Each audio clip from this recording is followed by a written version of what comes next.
Assalamu alaikum wa rahmatullah. Bismillahirrahmanirrahim. Bienvenue à vous qui nous rejoignez ce soir pour notre deuxième atelier VSMF Provence concernant le cheminement spirituel qui a pour titre le compagnonnage. Alors, d'abord, pour ceux qui ne connaîtraient pas encore, je voudrais vous présenter l'association. Donc, VSMF, Valeurs et Spiritualité musulmane de France, est née en 2015. L'association a très rapidement essaimé dans plusieurs grandes villes de France et d'ailleurs aussi dans d'autres pays d'Europe. Son objectif est de mieux faire connaître la spiritualité musulmane et surtout sa profondeur et de promouvoir la mise en place des qualités nobles. Dans ce but, nous organisons aussi bien des conférences que des concerts et des rencontres interreligieuses et interculturelles. En ce qui concerne VSMF Provence, son rayonnement va sur toute la région provençale et inclut notamment Marseille, Salon et Aix-en-Provence. Actuellement, évidemment, avec la crise sanitaire, les rencontres se font par Zoom ou par Facebook, donc via Internet. Maintenant, en ce qui concerne le déroulement de ce soir, il y aura d'abord donc un tashwid. Un tashwid, c'est une récitation psalmodiée du Coran, qui est donc ce qu'on appelle une récitation du Coran parfaite. Suite à ce tashwid, il y aura le dars, donc le cours, qui sera présenté par Sidi Mehdi et, comme je vous l'avais précisé au début, elle concernera le compagnonnage, qui est une notion vraiment importante pour tout cheminant. Ensuite, nous aurons un moment d'échange, donc de questions-réponses. N'hésitez pas dès à présent et tout au long du cours de poser vos questions via le chat. Toutes les questions qui peuvent vous venir à l'esprit, n'hésitez pas à poser-les. Si nous n'avons pas le temps de répondre à toutes, nous nous ferons vraiment un plaisir de vous y répondre via Facebook. Vous pouvez aussi nous les envoyer par mail et nous vous reprendrons dans les plus brefs délais et vraiment avec le plus grand plaisir. Donc j'en profite pour vous donner notre adresse mail. C'est contact.vsmf.provence@gmail.com. Voilà en ce qui concerne les questions. Donc après ce moment, il y aura une pratique de dhikr. Alors en fait, il s'agit d'une invocation, et là il s'agit de l'invocation de La ilaha illallah, qui est la première partie de la profession de foi musulmane et qui veut dire il n'y a de Dieu que Dieu ou encore nulle divinité si ce n'est Allah. Cette pratique va durer 10 minutes et je vous invite vraiment à fermer les yeux et à invoquer ensemble avec nous. Directement après, il y aura du sama. Donc le sama, c'est une audition de qasaïd, qui sont des chants spirituels. Idem, là, je vous invite à garder les yeux fermés pour pouvoir vraiment goûter à cette saveur si particulière du soufisme à travers ces chants spirituels. Voilà en ce qui concerne cette soirée. Je laisse maintenant la place à Sidi Mehdi pour nous parler du compagnonnage. أعوذ بالله من الشيطان الرجيم بسم الله الرحمن الرحيم والفجر وليال عشر والشفع والوتر والليل إذا يسر هل في ذلك قسم لذي حجر ألم تر كيف فعل ربك بعاد إرم ذات العماد التي لم يخلق مثلها في البلاد وثمود الذين جابوا الصخر بالواد وفرعون ذي الأوتاد الذين طغوا في البلاد فأكثروا فيها الفساد فصب عليهم ربك سوط عذاب إن ربك لبالمرصاد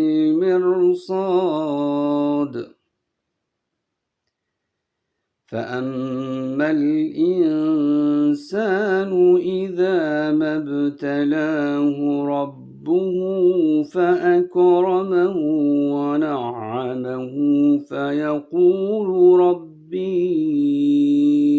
أكرمن وأما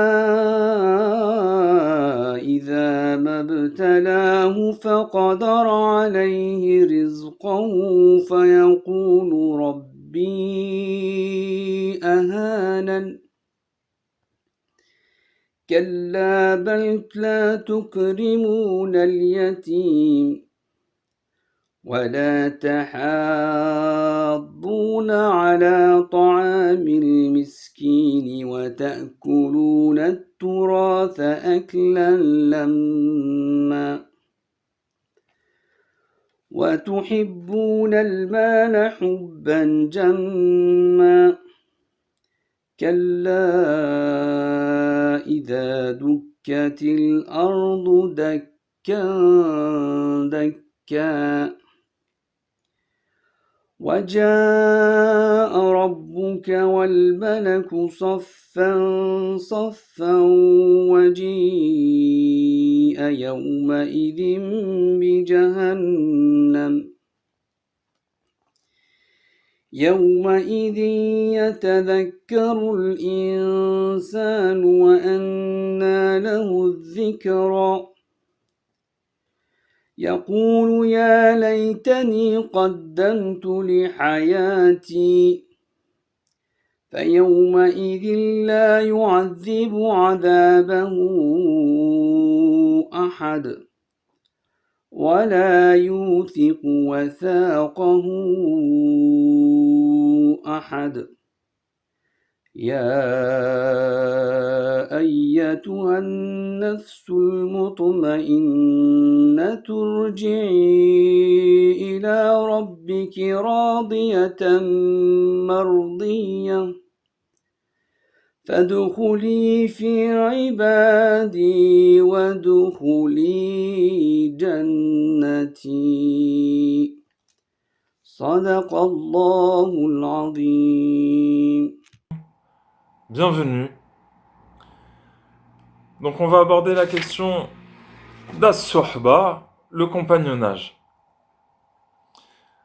Donc Allah nous dit dans le Coran, Al-Qur'an, les amis intimes seront ennemis l'un l'autre le jour du jugement. Les amis intimes seront ennemis l'un l'autre le jour du jugement.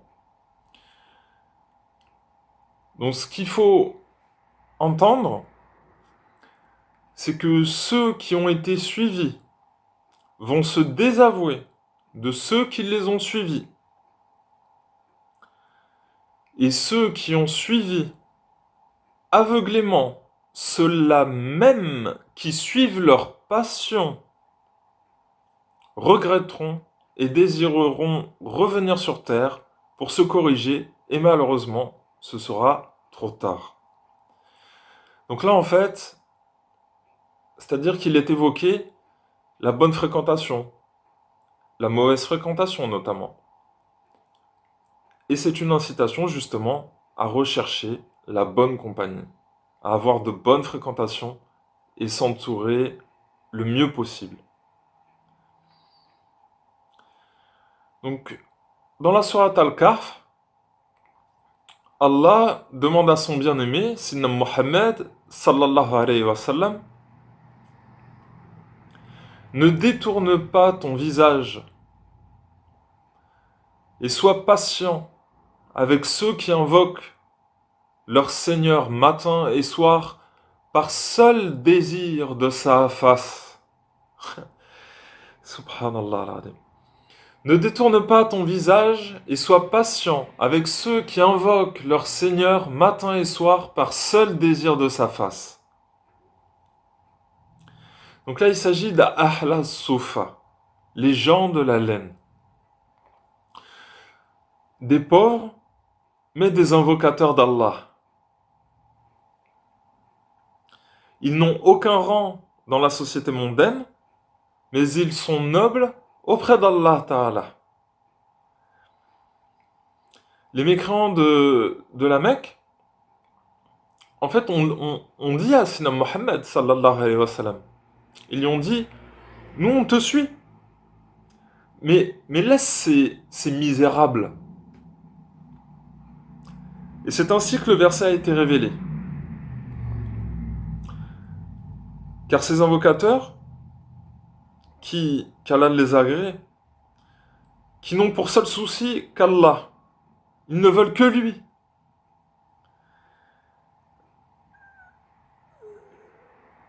Ont tout le mérite, sont dignes de tout le mérite. Hein, et ils ont l'amour d'Allah. La suite du verset, et ne détourne pas les yeux d'eux pour chercher les richesses de ce bas monde, et ne suis pas celui qui suit sa passion et qui est détourné de notre rappel. Donc notre rappel, le dhikr d'Allah, l'invocation d'Allah, invocation abondante, comme on l'a vu dans le précédent atelier. Donc là, il s'agit de l'insouciance. Hein. Donc on est, comment dire, on nous dit de faire très attention à l'insouciance, qui est terrible, al-rafla en arabe. Insouciance, c'est monstrueux. L'oisiveté. J'ai déjà entendu, par exemple, que l'oisiveté est le pire des péchés, dans d'autres traditions, me semble-t-il. Donc Allah a fait l'éloge de ces invocateurs d'Allah, dont le cœur est orienté vers Allah. Le cœur est orienté vers Allah. Ils ne veulent que lui. Et c'est ceux-là, les bons compagnons, précisément. Des gens lumineux, quand on les voit, ils nous rappellent Allah. Toujours dans Surat Al-Kahf, la caverne, le récit de Sina Moussa, alayhi salam, Moïse, qui était convaincu de savoir le mieux, et Allah a voulu qu'il sache encore plus, en lui accordant la compagnie, en lui faisant rencontrer, du moins, Sina al-Khidr, le verdoyant. Et grâce à son humilité, Sina Moussa, alayhi salam, a pu profiter de cette compagnie bénie de Sina al-Khidr, alayhi salam.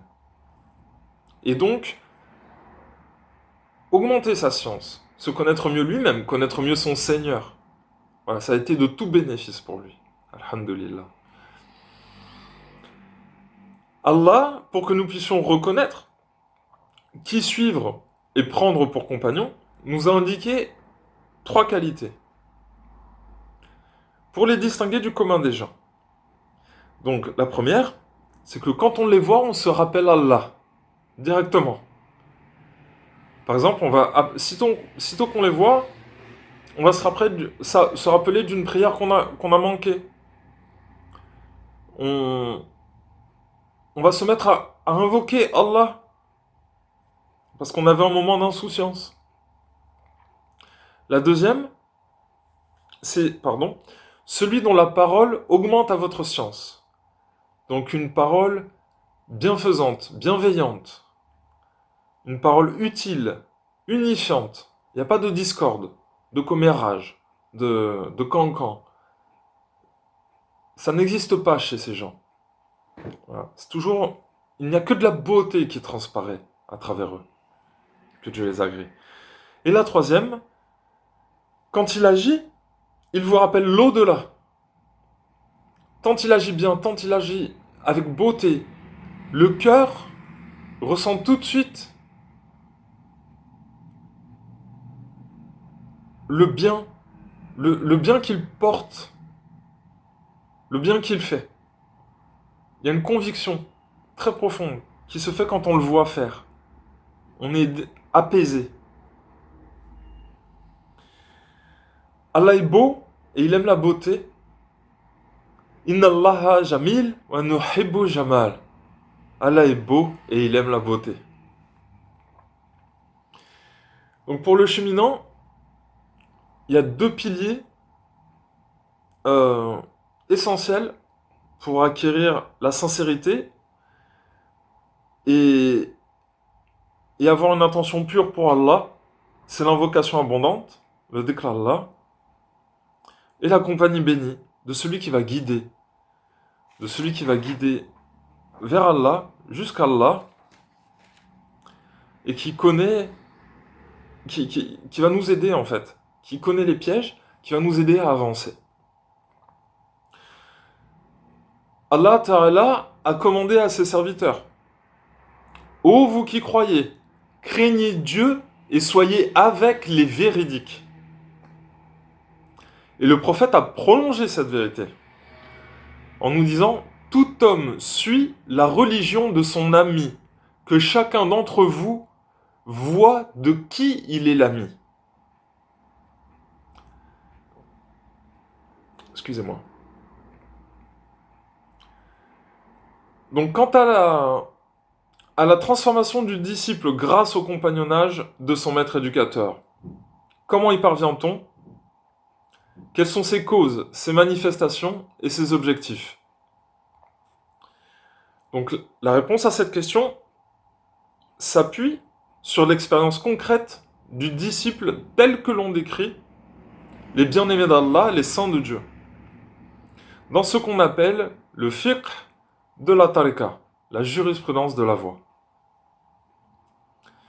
Donc premièrement, le cheminement débute par la question de la foi et de la croyance. La nécessité et le besoin de l'aspirant d'être accompagné par des maîtres éducateurs grâce auxquels s'opère la transformation du disciple, ce sont, parmi les saints, ceux qui ont une lucidité et une vision du cœur développée. Croire dans le cheikh, comme on croit dans le médecin auquel on a recours pour traiter une affection. C'est une condition irréfragable. Cette question est liée aux stations atteintes par les disciples compte tenu de leur volonté, de leur ambition spirituelle et leur croyance dans la perfection des saints. Le compagnonnage de ces hommes engendre la vertu et d'innombrables bienfaits. Allah, le Tout-Puissant, l'a indiqué dans le livre sacré, Al-Qur'an.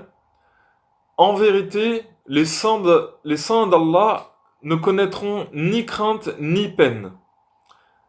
Car ceux qui ont la foi et qui craignent le Seigneur recevront la bonne nouvelle en ce monde et dans la vie future.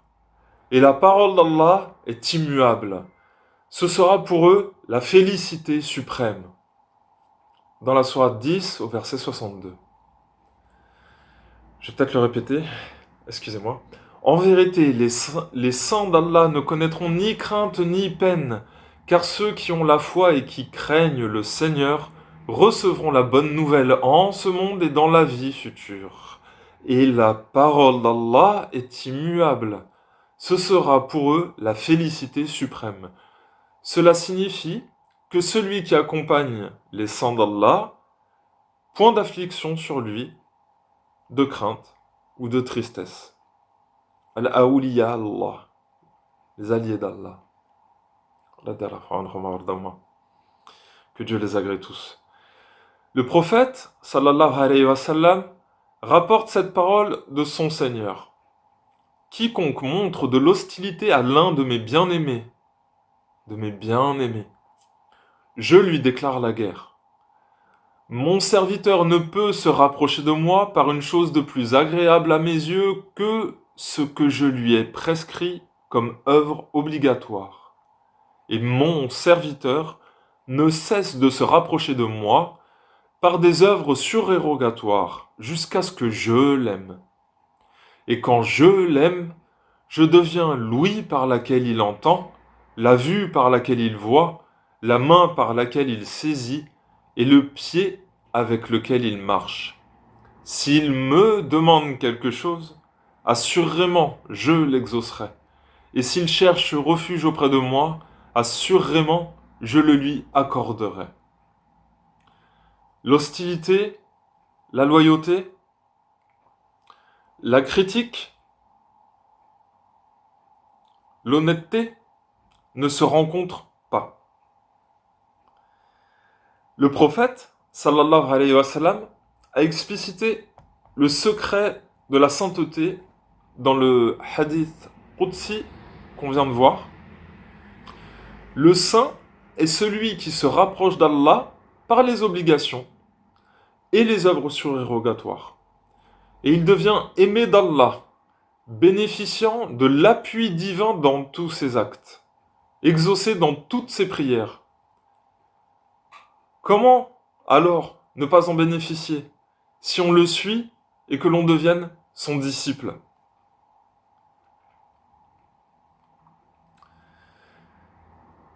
Les saints ont recouru à une image pour illustrer l'attrait du disciple par le saint. L'aimant qui attire le fer. Dans l'aimant, il y a une force, l'attractivité, et dans le fer, la capacité à attirer et à accepter. Si le fer s'éloigne de l'aimant, alors il n'y a plus d'effet de l'aimant sur le fer.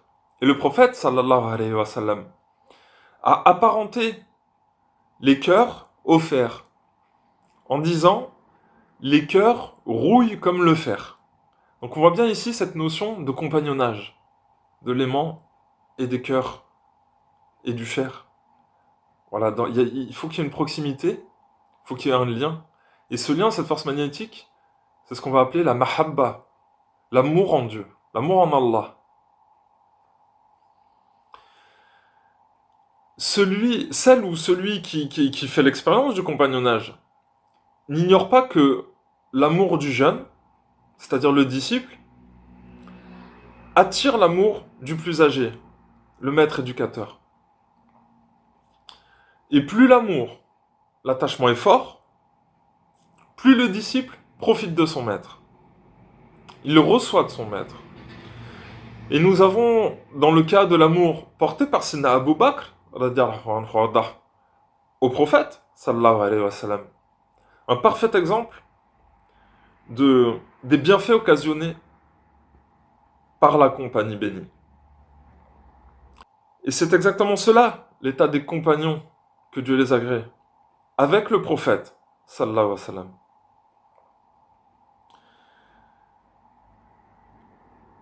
Ils l'ont accompagné, ils ont cru en lui, et ils ont bénéficié des lumières de ce compagnonnage béni. Sallallahu alayhi wa sallam. Ces lumières qui les ont fait parvenir à des stations insoupçonnées de la réalisation, à une connaissance unique et à la perfection de leurs valeurs et leurs vertus. Que Dieu les agrée. Et donc, je vous invite à méditer un verset du Coran et quelques paroles. Ô vous qui croyez, répondez à Allah et aux messagers lorsqu'ils vous appellent à ce qui vous donne la vraie vie. Et sachez qu'Allah s'interpose entre l'homme et son cœur, et que c'est vers lui que vous serez rassemblés. Sachez que le prophète, sallallahu alayhi wa sallam, a le pouvoir de raviver les cœurs et les âmes, de les faire sortir des ténèbres vers la lumière, et qui accompagne le prophète, prière et paix sur lui, accompagne en vérité Allah Tout-Puissant. Dans ce verset, Allah compare les deux présences, celle d'Allah et de son prophète, sallallahu alayhi wa sallam. Répondez à Allah et aux messagers lorsqu'ils vous appellent à ce qui vous donne la vraie vie.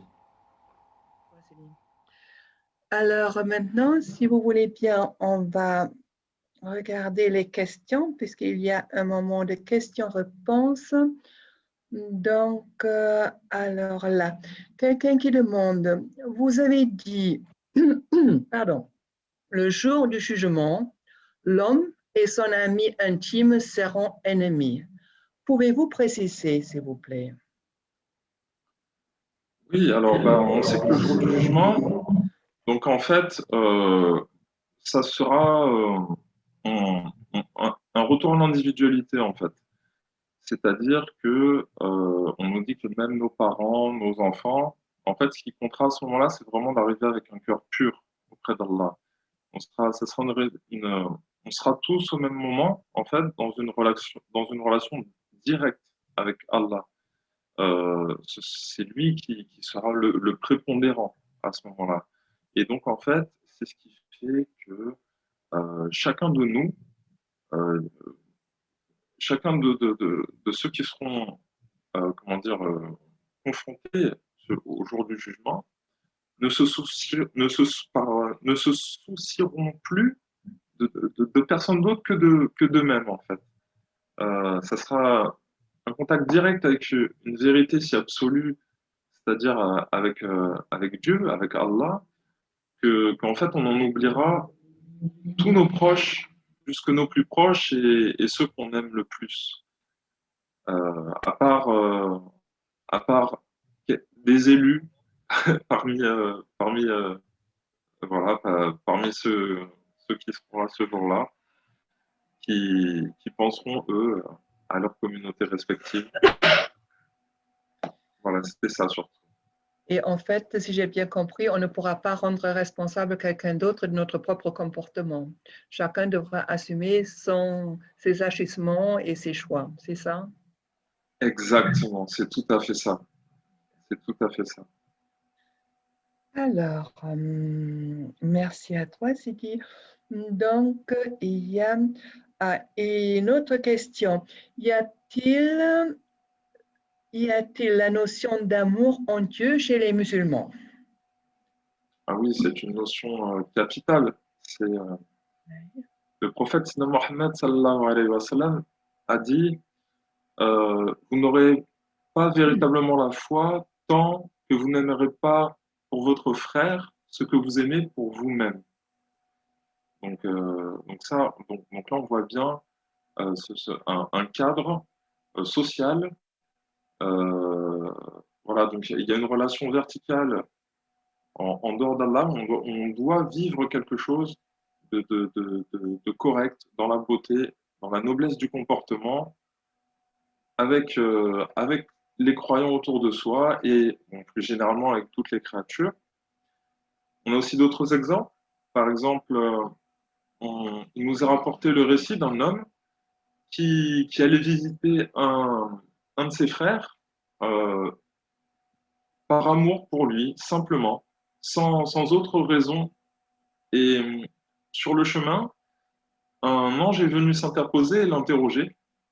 Et donc, il lui a demandé s'il allait rencontrer son frère pour une raison mondaine, en fait. Est-ce que tu as des affaires à régler avec lui au niveau commerce, tout ça? Et il lui a dit non. Et donc, c'est là que l'ange lui a annoncé la bonne nouvelle du pardon divin pour n'avoir simplement qu'aimer son frère pour avoir la satisfaction d'Allah. Et justement, j'ai aussi un autre récit très très beau qui cadre très bien, qui illustre très bien euh, la notion d'amour entre, entre, entre, entre frères, entre musulmans, entre autres. Donc je vais vous la lire si vous me permettez. Bien sûr. Donc c'est Abu Idris al-Khawalani, paix à son âme, qui a dit: Je suis entré une fois à la mosquée de Damas. Tout à coup, je vis un homme souriant que les gens entouraient. Quand ils étaient en désaccord sur une question, il recourait à son arbitrage et adoptait son opinion. Je me renseignai alors sur lui et l'on me dit: C'est Mu'adh ibn Jabal, que Dieu lui accorde sa satisfaction. Quand ce fut le lendemain, je partis à la mosquée de bonne heure, mais j'ai trouvé qu'il m'y avait déjà précédé. Je l'ai trouvé en prière. J'attendis qu'il terminât sa prière, puis je me dirigeai vers lui. Je le saluai et lui dis: Par Dieu, je t'aime. Il dit: Tu dis bien par Dieu? Je dis: Oui, par Dieu. Il répéta: Tu dis bien par Dieu? Je dis: Oui, par Dieu. Il me saisit par le pan de mon manteau et m'attira vers lui en me disant: Réjouis-toi, réjouis-toi donc, car j'ai entendu le messager de Dieu, sallallahu alayhi wa sallam, dire: Dieu le Très-Haut a dit: Mon amour est acquis de droit à ceux qui s'aiment en moi, qui se réunissent en moi, se séparent en moi et se font des cadeaux en moi. Là, c'est un hadith qui est Très rapporté beau. par Malek. C'est Et très donc, beau. on voit bien ici la dimension de fraternité, d'amour, voilà, d'amour vécu au tous les jours. Merci beaucoup, Sidi. Donc, je vais voir, il y a d'autres questions là. Alors, elle ressemble un peu cette question, mais bon. Qu'en est-il du compagnonnage entre les frères ou les sœurs? Quel est son rôle? Que leur apporte-t-il? Eh bien, je dirais que c'est donc l'islam, c'est donc Sina Mohammed nous a dit qu'il j'ai été envoyé, sallallahu alayhi wa sallam, j'ai été envoyé pour parfaire la noblesse de comportement. Oui. Et donc le comportement, euh, il y a le comportement vis-à-vis d'Allah et il y a le comportement vis-à-vis de ses créatures.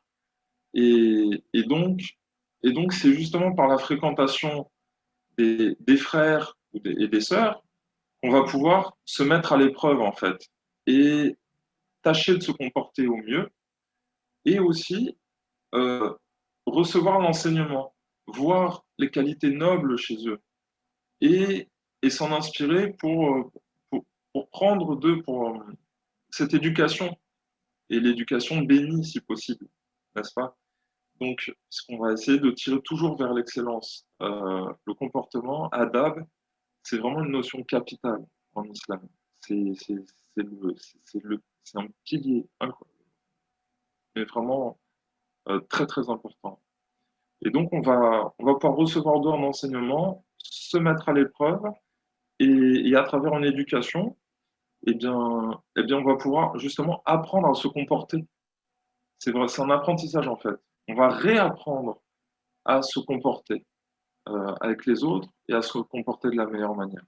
C'est pour ça que c'est vraiment c'est indispensable. C'est hmm, c'est une pratique. C'est en fait là ce que je disais tout à l'heure. Je pense que c'est peut-être ça, qu'effectivement, se comporter de mieux en mieux et chacun, entre frères et sœurs, apprendre de l'autre pour devenir des bons compagnons entre nous. C'est comme ça. C'est ça, c'est ça. On va essayer de chercher justement l'agrément divin dans ce compagnonnage, Oui, tel que Sina Mohammed nous l'a révélé. Euh, Chacun de vous, vous n'aurez jamais véritablement la foi tant que vous n'aimerez pas pour vous-même ce que vous aimez pour votre frère. Donc là, on est dans la pratique de cet habitus. Et de même, il y a aussi la compagnie, donc j'ai mentionné la compagnie bénie. Euh, donc celui qui, en essayant de se parfaire, on va essayer de se calquer, d'apprendre, de tirer et de se laisser séduire par la beauté de celui qui se comporte le mieux et qui est un rappel du bien pour nous, un exemple. Et là, c'est vraiment la compagnie bénie. C'est c'est une facilité en fait. L'islam, c'est une facilité. C'est une facilité dans son ensemble. Et donc, tout est là pour nous aider à progresser, à cheminer vers Dieu et nous donner toutes les chances de lui plaire et d'avoir son agrément. Et nous d'être en paix et, et de profiter de tous les bienfaits. D'accord. Et c'est là que le comportement du prophète, paix et salut sur lui, est important d'essayer de lui ressembler, c'est ça? Puisqu'il semble que Dieu a dit qu'il n'a envoyé son prophète que pour parfaire le bon comportement. C'est ça, et il dit aussi, certes, tu es doté d'un caractère sublime, sallallahu alayhi wa sallam, et vous avez un excellent modèle. Donc voilà, c'est vraiment le modèle absolu. Donc on dit toute la création a été créée à partir de la lumière mohammedienne. Donc, donc, donc voilà, nous avons tous, nous sommes tous sujets à être aussi des réceptacles et à refléter cette lumière qui est la plus belle, puisque la lumière, par exemple, toute beauté qu'on peut voir n'est en fait qu'une partie de la beauté de cette lumière mohammedienne. Et c'est Sina Mohammed qui est le plus beau et qui, sallallahu alayhi wa sallam, et qui a émerveillé tout le monde et qui a attiré tous ses compagnons autour de lui vers Allah, simplement. Merci à toi. Alors, D'ailleurs, bon, aussi, pardon, je précise, on a tendance à dire que on reçoit l'éducation. En fait, on reçoit l'éducation, on apprend de son enseignant si l'on l'aime. Si on ne l'aime pas, il ne se passe rien. Oui, c'est vrai, c'est vrai. Ouais. Alors, ça fait déjà 10 minutes. Je ne sais pas il reste une question. Est-ce que tu voudrais que je la pose ou on arrête là? Comme tu veux, là. OK. Alors, la dernière question, que je vais te poser, c'est, vous avez parlé de Tarali. Qu'est-ce que c'est? Je sais pas. Alors, en fait, ça veut dire le dépouillement. Donc, le dépouillement, c'est quelque chose d'assez spécifique. C'est donc en vérité quand on commence un cheminement, en fait, on va essayer justement de se déposséder, de se détacher du monde pour justement, comme j'en parlais tout à l'heure, essayer de ne se remplir le cœur que d'Allah, de ne vouloir plus que lui. Et par ce désir pour Allah, on va justement se défaire de tous les mauvais comportements. Et petit à petit, donc, on se dépouille de toutes nos mauvaises qualités pour pouvoir mieux se revêtir des nobles qualités, les qualités mohammediennes, des attributs divins. D'accord. Merci beaucoup, Sidi. Donc, on va là pour la question-réponse. N'hésitez pas, si vous avez d'autres questions, de nous les poser via la page Facebook. Et comme je vous l'ai dit au début, nous ferons vraiment un plaisir de vous répondre.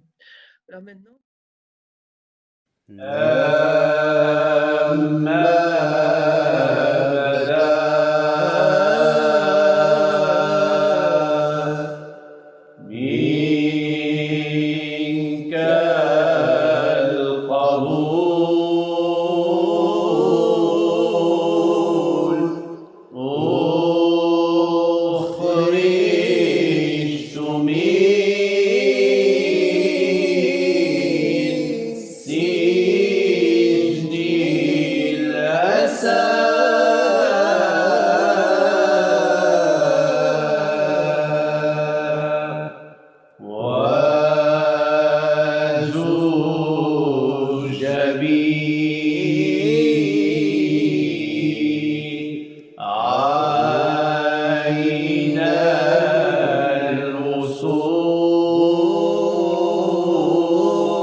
القرب يا القرب واذكر إلهي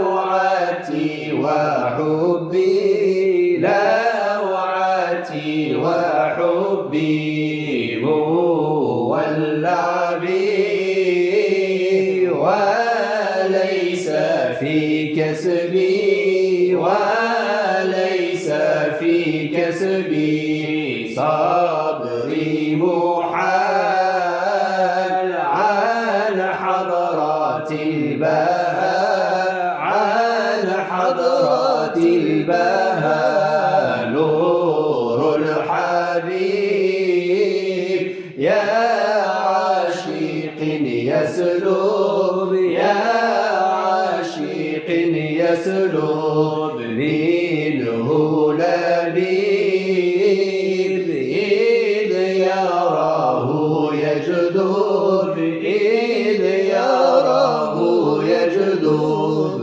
أمر عجيب يدريه من يقرب يدريه من يقرب عند الوصال ذي المعنى يراها ذي المعنى يراها جمال الذات محمد الهادي الهادي نور الصفات كنزي واعتمادي اعتمادي الله الله كلمة محلاها محلاها برد الأصال سلم على طه